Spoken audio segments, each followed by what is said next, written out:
जीवन को सही दिशा देने का मतलब है कृष्ण का ध्यान होना।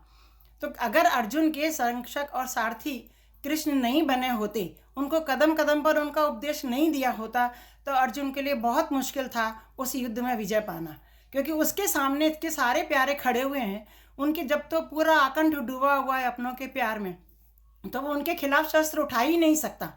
तब कृष्ण ने कहा कि बुराई को जड़ से खत्म करना ही धर्म है।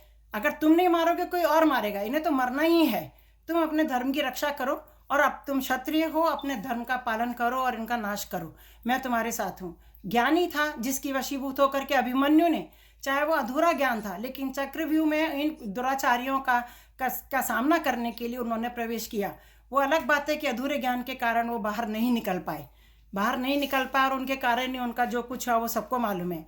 और पांडवों का था, पांडव लोग का जब अज्ञातवास था तो वो राजा विराट के महल में शरण ली उन्होंने। तो कहते हैं कि जिस तरफ हवा का रुख हो उस तरफ बना लेना चाहिए अपने आप को, बजाय ये सोचने के कि हमको क्या करना है क्या नहीं कर रहे, हमें कोई पहचानेगा, हम यहाँ छुपे वहाँ छुपे। नहीं, जिसके पीछे हजारों नौकर चाकर काम करते हो, वो खुद राजा विराट के महल में जाकर के राजा और नौकरों वाले काम कर रहे हैं सारे मिलके अपना रूप बदल के। तो कहने का मतलब है कि कृष्ण ने कंस को भी, मामा का भी नाश, या दुश्मन को कहें कि दुश्मन का नाश करने के लिए भी उन्होंने अपने अपने ज्ञान से ही उनका नाश किया, जिससे कि उनके आसपास के लोग, अपना वातावरण कोई प्रभावित ना हो, उसको नुकसान पहुंचाए बिना। अब मथुरा में जब इतनी घनघोर बारिश थी, तो उन्हीं का ही ज्ञान था जिन्होंने कि हम बिल्कुल इस पे आ गए मेरा एंड, तो फिर मैं जरा से एंड पर जो खास बात लगती कि हजारों साल बीत गए और बीत जाएंगे, पर जीवन को सुचारू रूप से चलाने के लिए, सदगति के लिए हमेशा ज्ञान की जरूरत पड़ेगी। आज की इस इलेक्ट्रॉनिक जंगल में सही राह कौन सी है, कौन सी दिशा में जाना है, इसको पाना बहुत मुश्किल है, जिसके लिए कि इनके ज्ञान की ज़रूरत, गुरु के ज्ञान की ज़रूरत बहुत ज़्यादा ज़रूरी है। तो मैं एक निष्कर्ष पर आ जाती हूँ कि जिसको ध्यान करने के लिए बहुत ज़रूरी है।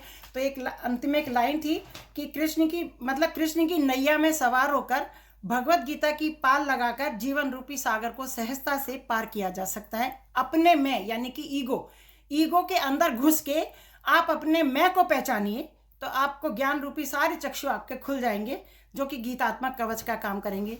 तो बहुत बहुत नमन हमारे कृष्ण जी के ज्ञान की, बहुत बहुत नमन और शुक्रिया, थैंक यू वेरी मच। आपने कहा अपने प्यारे वही मैं बोलने वाली थी, आप तो छुपी रुस्तम निकली सुमन जी। नहीं, टाइम ने बहुत अधूरा कर दिया। सही पहचाना है आपने एकदम। बहुत बहुत खूबसूरत सुमन जी, थैंक यू। अब मैं मंजू भाभी से रिक्वेस्ट